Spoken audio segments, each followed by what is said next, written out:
Tómate un momento para pensar y meditar en lo que significa estar libres y estar firmes en el amor de Dios. Quizás este año ha sido un año duro y difícil en cuestiones de pérdidas y en cuestiones de situaciones que nos han tratado de sacudir. Pero piensa, tómate un segundo para meditar en qué es lo que significa para ti permanecer firme en el amor de Cristo. Quizás para algunos de nosotros significa deshacernos del sentimiento de tristeza que ha causado alguna pérdida. Quizás para algunos de nosotros significa deshacernos del sentimiento de ansiedad porque llegaron los finales, se acabaron las clases y ahora podemos ser libres, ¿verdad? Quizás para otros significa descansar en el hecho, en la supremacía de Dios, en que Él está por encima de toda necesidad, de toda incertidumbre y que su provisión es segura. El caso es que cuando nosotros meditamos y decimos, nos deshacemos de todas esas cosas, de todo ese temor, hacemos espacio para el amor perfecto de Cristo Jesús en nuestras vidas. Y que no cierre este año 2020 sin que todos esos paquetes añadidos que se nos han tirado encima, nosotros podamos deshacernos de ellos y decir, no, yo soy firme y soy libre en el amor de Cristo. Bienvenidos a Teópolis. Queremos darle la bienvenida a la iglesia Teópolis y a todos los que se conectan en Teópolis en casa, a tu iglesia en casa. Mi nombre es Eliud Morales y nos encontramos en el segundo episodio de la serie A la Mesa. En el primer episodio contestamos la siguiente pregunta, y es, ¿qué significa seguir a Jesús? ¿Qué significa seguir a Jesús? Y si no has visto ese episodio, le das pausa, busca en nuestro canal de YouTube o en Facebook, o mejor aún, baja nuestra aplicación Iglesia Teópolis, disponible en todas las plataformas, y ves ese mensaje porque es la introducción perfecta para este segundo episodio. En ese mensaje la cita central era, todo el que decide seguir a Jesús terminará creyendo en Él. Sin embargo, no todo el que dice creer en Jesús se decidirá por seguirle. No podemos creer en Jesús si no estamos dispuestos a seguirlo. El episodio pasado comenzó en una mesa muy diferente. La serie A la Mesa, y aquel episodio comenzó en una mesa de recaudadores de impuestos. Este segundo mensaje transiciona hacia otra mesa muy diferente a la primera.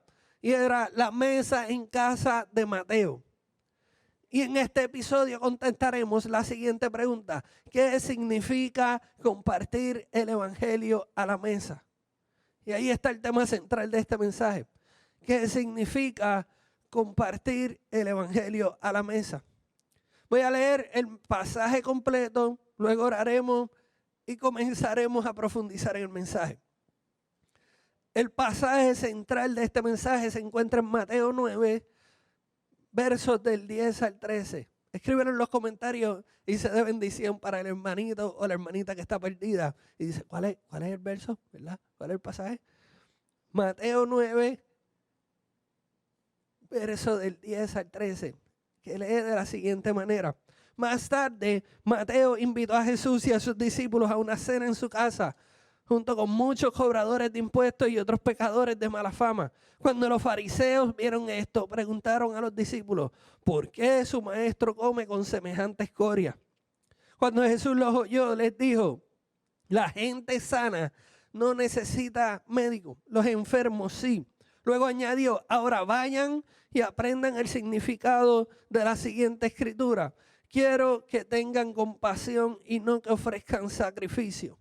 Pues no he venido a llamar a los que se creen justos, sino a los que saben que son pecadores. Acompáñame a orar. Padre eterno, te damos gracias, te glorificamos y exaltamos tu nombre. Porque tú has venido a buscar a los enfermos, Señor. Has venido a buscar a gente como nosotros.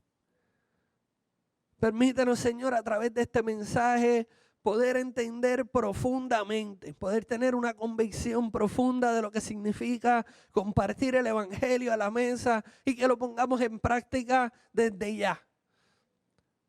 Y que hagamos espacio en nuestra mesa para la misma gente que tú hiciste espacio en la tuya. Para los enfermos, para los pecadores, Señor. Todo esto lo pedimos en el nombre de Jesús. Amén. A la mesa será el corazón, será el motor, será el tema central de cómo nosotros vamos a estar viviendo en comunidad en la iglesia Teópolis, ¿verdad? Antes de adentrarnos en la porción bíblica, quiero que escriban la definición de la palabra compartir. Esta definición nos va a ayudar a nosotros poder anclar el resto del pasaje.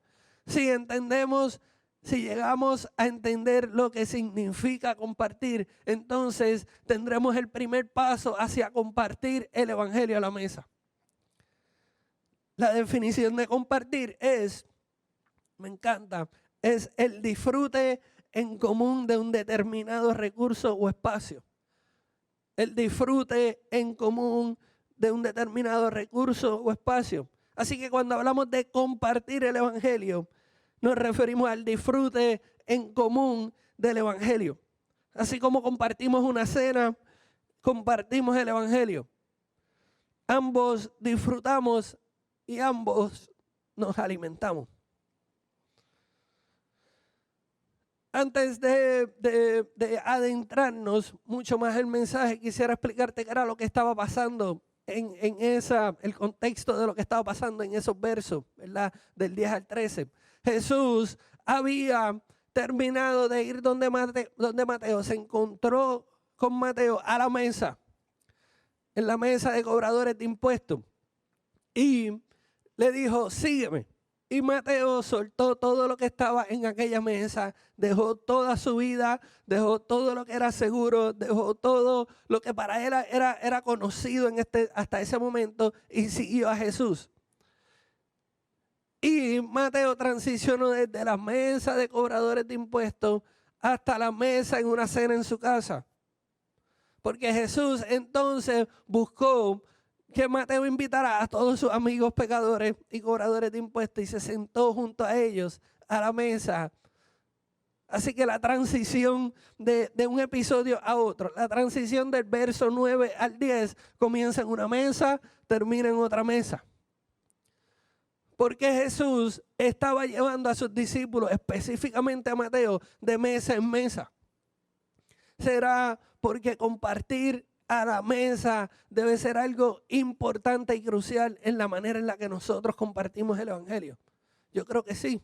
Y hoy vamos a ver esta historia y vamos a ver lo que Jesús le quiso enseñar a sus discípulos y nos quiso enseñar a nosotros. Vayamos al verso 10 y al 11. Más tarde, Mateo invitó a Jesús a sus discípulos a una cena en su casa, junto con muchos cobradores de impuestos y otros pecadores de mala fama. Cuando los fariseos vieron esto, preguntaron a los discípulos, ¿por qué su maestro come con semejante escoria? Para poder entender la tensión y la situación que se estaba dando en aquella mesa, tenemos que entender la audiencia que se estaba dando también, la audiencia que estaba sentada en aquella mesa. Primero tenemos a los fariseos, que eran líderes religiosos, que se habían formado porque el pueblo de Israel en algún momento se olvidó del pacto mosaico, o sea, el pacto que Dios estableció con Israel a través de Moisés.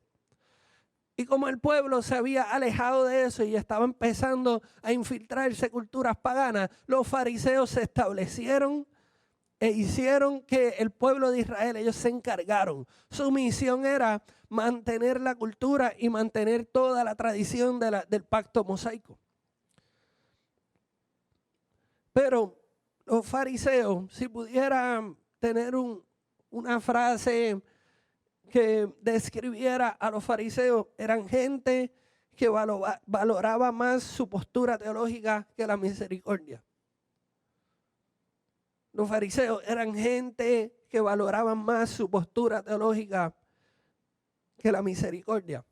Del otro lado tenemos un grupo bien diferente, son los publicanos, cobradores de impuestos. Eran la gente que se enriquecían inflando el impuesto que Roma le estaba cobrando a la fuerza, a los israelitas, para ellos enriquecerse. Así que eran gente detestada y odiada por su misma gente, por su misma comunidad. Y este grupo tenía su propia ley moral. Quizás tú la has escuchado por ahí. Valoran el beneficio propio sobre la justicia. Valoran el beneficio propio sobre la justicia. Así que no podemos culpar a los fariseos de intolerantes si nosotros no somos sinceros con nosotros mismos y decimos la verdad. Es que hay cierta gente, hay semejantes personas que nos tocan el botón del estar descontrolado sentimentalmente y emocionalmente. Para algunos de nosotros es esa persona que es bien mentirosa, ¿verdad? Hay gente que dice, yo no tolero la mentira. Tú dime cualquier cosa, pero cuando yo me entere que me dijiste una mentira, te puse la cruz, ¿verdad? Ahí caería esa cierta audiencia que tú no toleras. Para otros, quizás, esa gente bien arrogante, esa gente que camina, ¿verdad? Mirando a todo el mundo por encima del hombro, ¿verdad? Para mí, ese tipo de persona que se me hace difícil, ¿verdad? Yo tengo que ser sincero. Ese tipo de persona que se me hace difícil tolerar es la gente que se cree más que otra. Nosotros como iglesia tenemos un hashtag, tenemos un valor, ¿verdad? Una manera de cómo nosotros comunicar lo que nosotros valoramos y decimos que juntos es mejor y somos familia.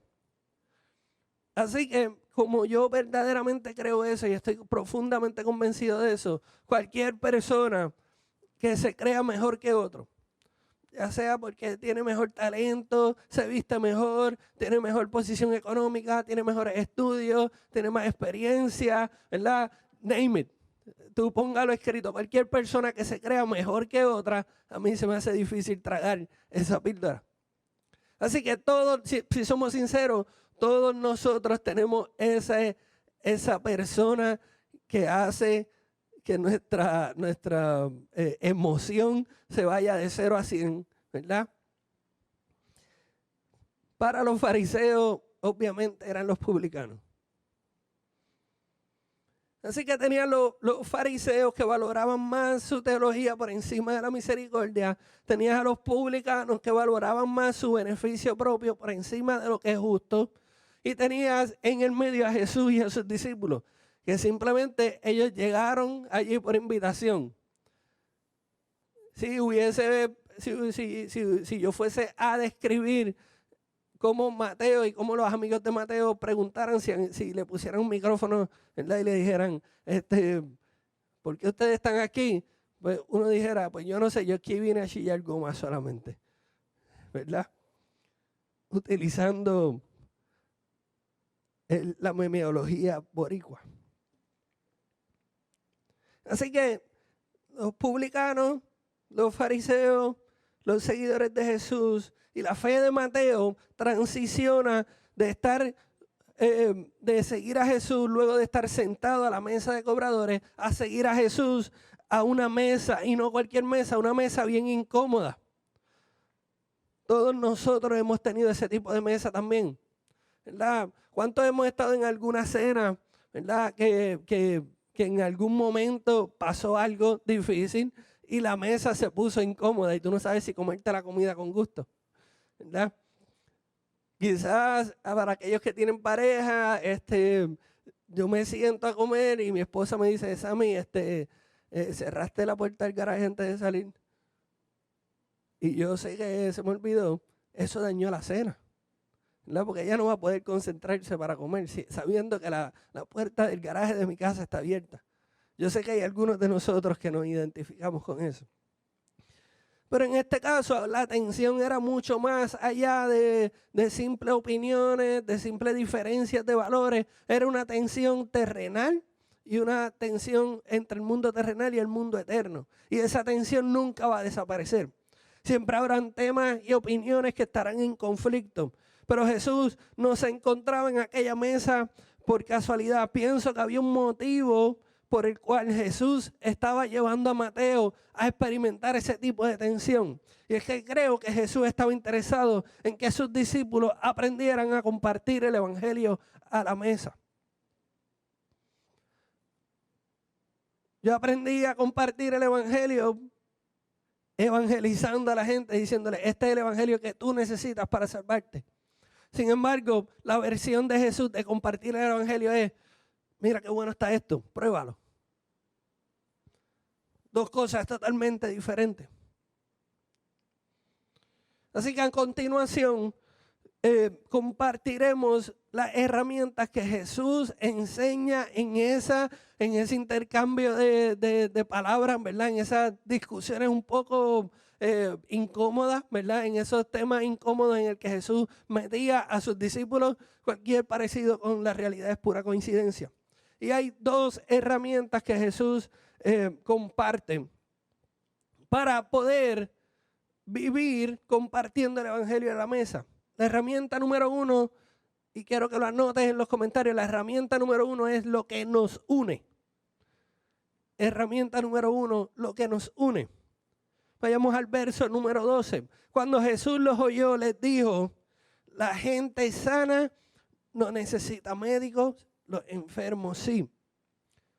Compartir el evangelio a la mesa es entender que nos une la misma enfermedad y el mismo remedio. Nos une la misma enfermedad y el mismo remedio. Para el huracán María, todos los que estábamos sin luz, sin internet, ¿verdad? Estábamos pasando la misma hambre, no podíamos, teníamos que hacer filas interminables para poder hacer compras, teníamos que hacer filas en la gasolinera. Yo hice una como de 12 horas y el camión de gasolina nunca llegó, ¿verdad? Y nos encontrábamos todos en la comunidad en el mismo bote. Y eso ocurrió, eso produjo que ocurriera un sentimiento de empatía entre todos los boricuas, porque todos sabíamos que estábamos en el mismo bote, en el mismo 100 por 35 después de María. Lo mismo para los temblores. Hubo gente que se movía desde el área norte y el área metro hacia el área suroeste, porque todos habíamos aprendido a estar en el mismo 100 por 35. Lo mismo con el COVID. Todo el que sufre la ansiedad de tener que estar con la mascarilla puesta, el que sufre con la ansiedad cada vez que tiene que viajar o tiene que ir a una cita del doctor o los que trabajan en oficina médica, ¿verdad? Todos estamos en el mismo 100 por 35. Así que el dolor tiene una forma de cruzar barreras y producir empatía. El dolor común tiene una manera de cruzar las barreras que nos dividen y producir empatía de una manera que otras cosas no. Pero el dolor no es lo único que cruza las barreras y produce empatía, produce cambio en nuestros sentimientos. El amor de Cristo también cruza las barreras y produce misericordia. Un seguidor de Jesús que se ha encontrado con el amor de Jesús, es muy fácil identificarlo, porque dice cosas raras y entre las muchas cosas raras que dice se encuentran estas. Te perdono. ¿En qué puedo servirte? Nada de lo que tengo es mío. Llévate todo lo que necesitas. Puedo orar por ti. Jesús es lo más importante en mi vida. Un seguidor de Cristo dice y hace cosas como esas porque ha sido transformado por el evangelio. El evangelio tiene que ver con todo. El evangelio no es solamente la buena noticia de que nos vamos para el cielo. El evangelio tiene que ver con nuestro matrimonio. El evangelio tiene que ver con nuestros negocios, con la manera de criar, la manera de amar a nuestro prójimo. El evangelio tiene que ver con la manera de darle valor y hacer justicia en las comunidades. El evangelio tiene que ver con la política. El evangelio tiene que ver con todo. Los nuevos convertidos necesitan el evangelio, pero el equipo de predicaciones de Teópolis también necesita el evangelio. Porque nunca dejamos de necesitar el evangelio, igual que nunca dejamos de ser discípulos y seguidores de Jesús. La herramienta número 1 es lo que nos une la misma enfermedad y nos une el mismo remedio. La herramienta número 2 es espacio reservado. Herramienta número 1 es lo que nos une. Herramienta número 2, espacio reservado. No sé si has ido algún momento a una actividad y te vas a sentar en las mejores sillas, que decís, mira, esa silla está vacía, me quiero sentar allí. Y cuando llegas tiene un papelito que dice asiento o espacio reservado. Y tú dices, no me puedo sentar ahí. Así que te sientas en otro lugar. Mira lo que dice el verso 13. Luego añadió Jesús, ahora vayan y aprendan el significado de la siguiente escritura. Quiero que tengan compasión, no que ofrezcan sacrificio, pues no he venido a llamar a los que se creen justos, sino a los que saben que son pecadores. No hay espacios reservados para los que se creen justos. Solo hay espacios reservados para los que saben que son pecadores. Para compartir el evangelio en la mesa o a la mesa con Jesús, tenemos que estar claros que no hay espacio para los que nos creemos justos. Solo hay espacio para los pecadores. No podemos compartir el evangelio a la mesa cuando pensamos que ya no necesitamos alimentarnos de él. Nunca dejamos de ser discípulos. Nunca dejamos de necesitar el evangelio. Por eso que quiero compartirles la cita central del mensaje de hoy. Quiero que estés pendiente, que le hagas screenshot, que lo escribas en los comentarios, que lo compartas en tus redes sociales. La cita central del mensaje de hoy es la siguiente. Compartimos el evangelio a la mesa porque en él encontramos las respuestas a todo y Jesús es el remedio para vencer el pecado.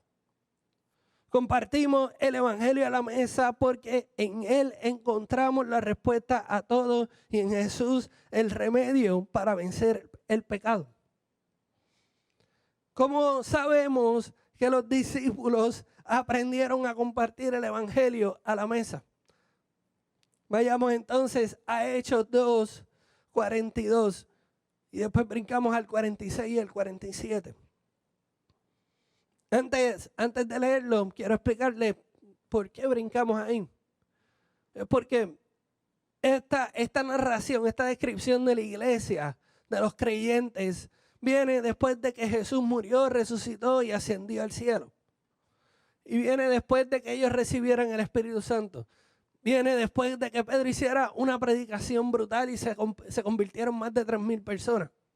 ¿Verdad? Y entonces Lucas escoge un pedazo de ese capítulo 2 para describir lo que estaba pasando con esa comunidad de fe que estaba creciendo rápidamente. ¿Qué era lo que ellos estaban haciendo que estaba produciendo tanto crecimiento orgánico? ¿Verdad? Eso es una palabra bien milenial. Eso es bien orgánico, ¿verdad? Pues la iglesia estaba creciendo de manera orgánica, de manera natural, sin adhesivo, sin aditivo, sin esteroides, ¿verdad?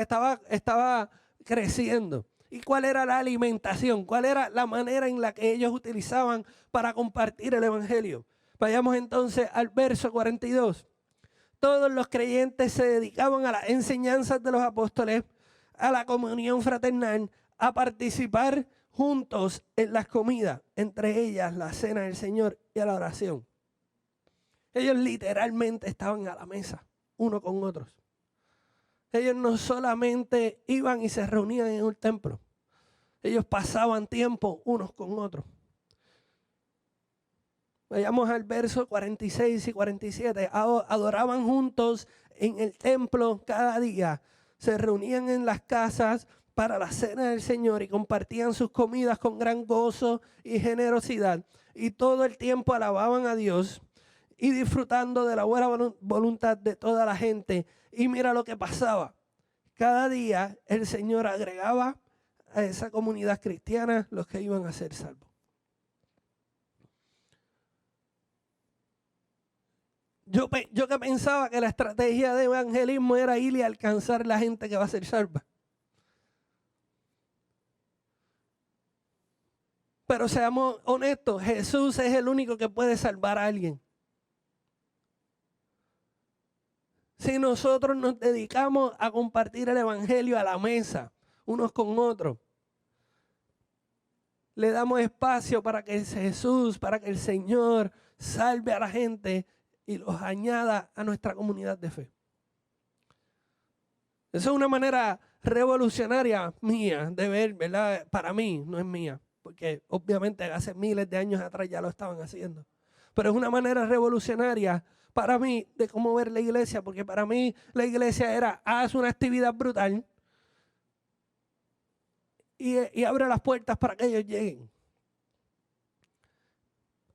Y aquí la versión de compartir el evangelio a la mesa de Jesús es, invítame a tu casa, yo quiero cenar contigo.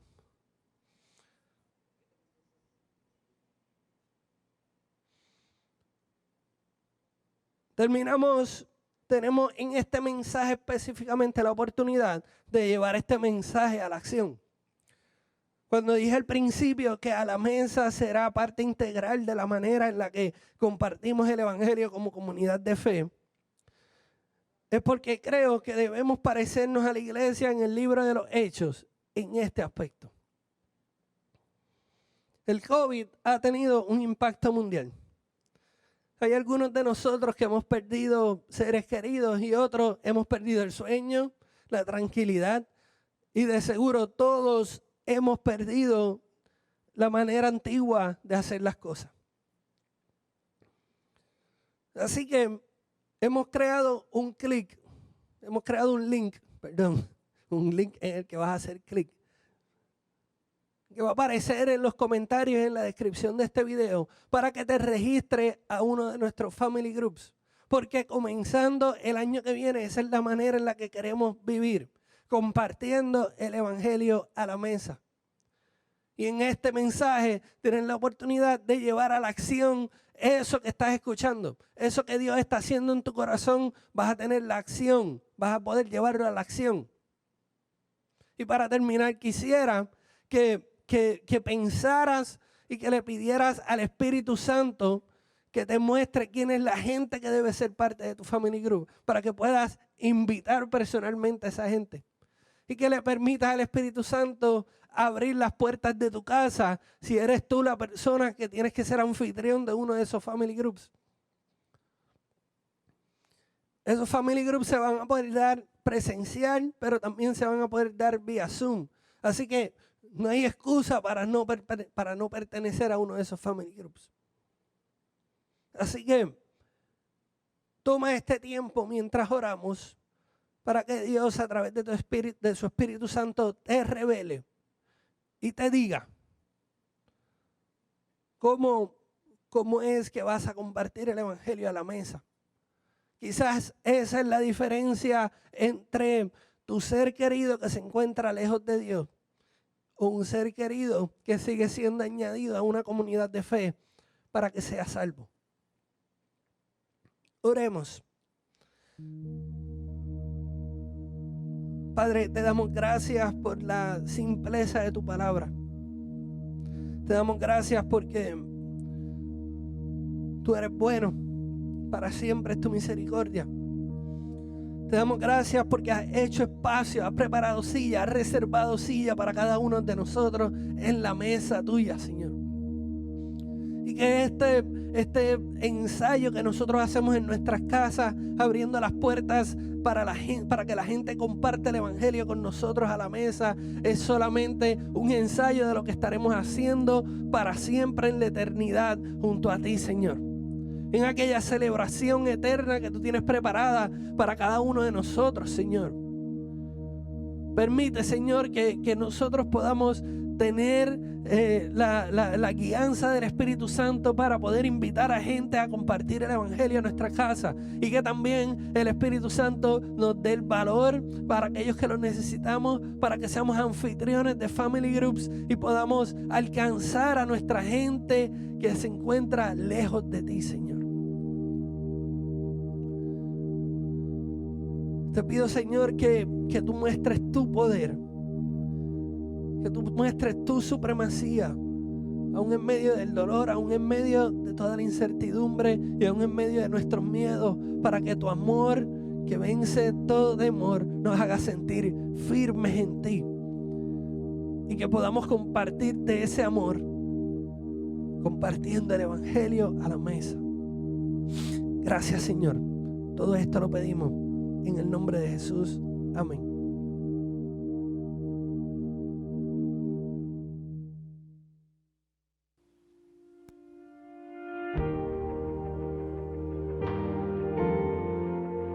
Te alabamos, Señor. No hay temor, yo creo en ti. Duda no hay desde que vi tu fiel amor. Mi defensa una y otra vez.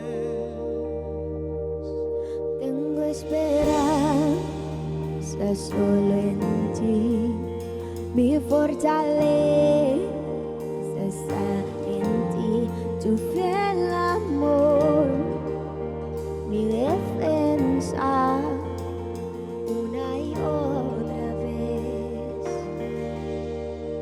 Abre hoy las aguas, cuídame las llamas y demuestra tu poder, demuestra tu poder.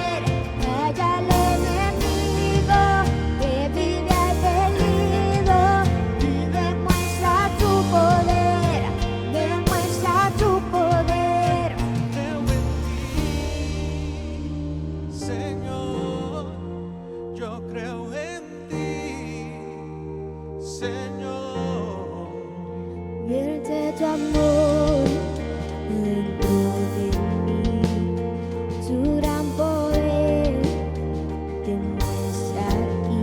Espíritu, ven, derrámate una y otra vez. Señor, Abre hoy las aguas, cuídame las llamas y demuestra tu poder, demuestra tu poder.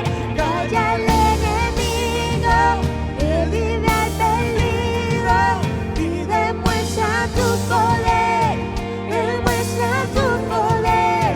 Dios de promesas, Dios de abundancia, es mucho más allá.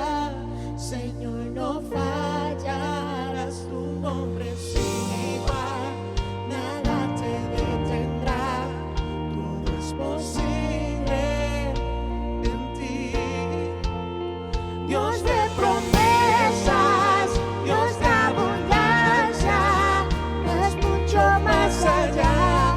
Señor, no fallarás, tu nombre es sin igual, nada te detendrá, todo es posible En ti, abre hoy las aguas, cuídame las llamas y demuestra tu poder, demuestra tu poder.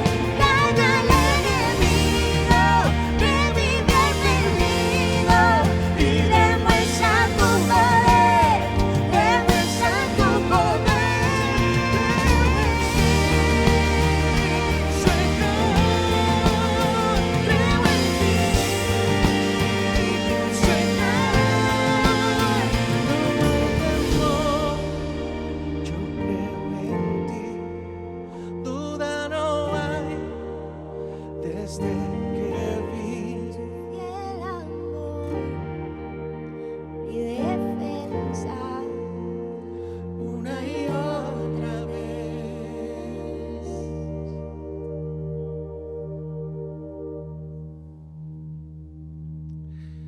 gracias. Gracias por conectarte con nosotros. Y no tan solo conectarte con Teópolis, sino que a través de este culto pudiste conectarte con nuestro Señor que está en los cielos.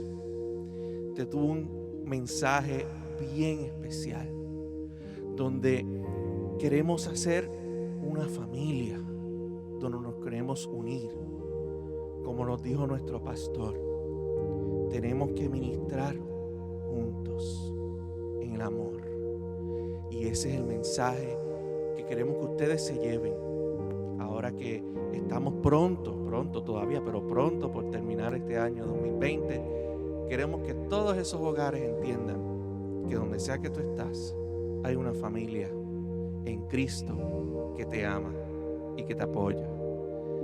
Espero que nos puedas buscar también en las redes sociales, en Facebook, Instagram, YouTube, y que puedas disfrutar de estos mensajes preciosos. Nos veremos. Dios te bendiga.